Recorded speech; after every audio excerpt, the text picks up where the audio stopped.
Hello everyone, नमस्कार मेरे प्यारे दोस्तों। इस वीडियो में हम समझेंगे कि ड्यूटेरियम आयन क्या होता है, ड्यूटेरियम आयन के ऊपर चार्ज कितना होता है, ड्यूटेरियम आयन का मास कितना होता है और हम ड्यूटेरियम आयन का उपयोग कहाँ करते हैं, यूज कहाँ करते हैं। तो आइए एक एक करके समझते हैं मेरे भाई। ड्यूटेरियम आयन को बेसिकली हम कैपिटल डी से लिखते हैं या हम कैपिटल डी के जगह पे डी प्लस भी लिख सकते हैं, ठीक है। या हम H21 प्लस ऐसे भी लिख सकते हैं, ठीक है। तो यह कुछ इसका लिखावट है। अब बेसिकली ना ड्यूटेरियम आयन जो होते हैं वह हाइड्रोजन का एक आइसोटॉप होता है। क्या हमने बोला कि ड्यूटेरियम आयन जो होता है हाइड्रोजन का एक आइसोटॉप होता है।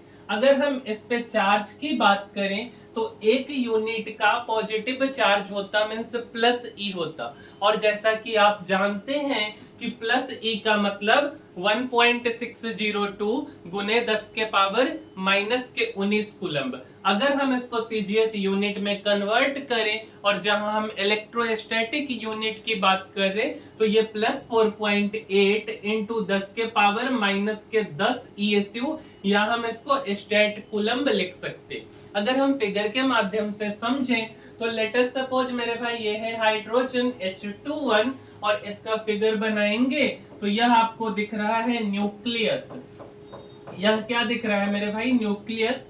न्यूक्लियस में आपको दिख रहा है एक प्रोटॉन और एक न्यूट्रॉन। बाहर वाले सेल जिसको हम आउटर मोस्ट सेल बोलते हैं, इसमें आपको एक इलेक्ट्रॉन दिख रहा था, है ना।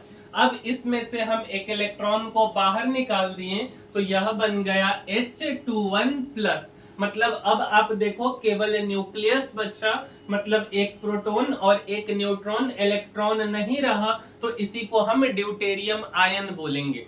अब रहा बात मास का, तो मास किसका होगा? ड्यूटेरियम आयन मतलब इलेक्ट्रॉन को छोड़ दे, तो इलेक्ट्रॉन को छोड़ देंगे तो क्या बचेगा? तो प्रोटॉन बचेगा और न्यूट्रॉन बचेगा। तो मास ऑफ प्रोटॉन प्लस में मास ऑफ न्यूट्रॉन। जैसा कि हम जानते हैं कि प्रोटॉन और न्यूट्रॉन दोनों का मास सेम होता है, तो हम बोल सकते हैं कि mass of proton plus mass of neutron, या 2 मास ऑफ प्रोटॉन या 2 mass of neutron.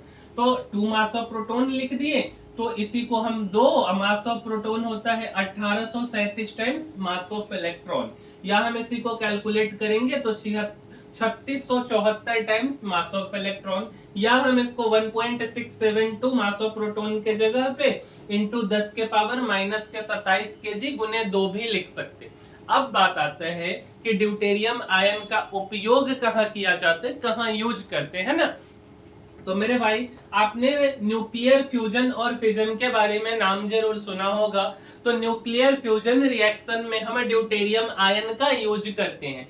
Heavy water जिसको हम D2O के नाम से जानते हैं, जिसे न्यूक्लियर रिएक्टर में यूज किया जाता है। और कहां पे इसका उपयोग होता है? तो बायोलॉजिकल और केमिकल ट्रैकर एक्सपेरिमेंट्स में हम ड्यूटेरियम आयन का यूज करते हैं। अगर हम एक लाइन में सिंपल भाषा में ड्यूटेरियम आयन के बारे में बताना चाहें तो बेसिकली हाइड्रोजन का हेवी वर्जन है ड्यूटेरियम आयन, जिससे एक इलेक्ट्रॉन को निकाल दिया गया है। अब इसके बारे में बोला जाता है हल्का पॉजिटिवली चार्ज पार्टिकल होता है जो एनर्जी रिएक्शन में बहुत ज्यादा काम आता है। यही है ड्यूटेरियम आयन मेरे भाई।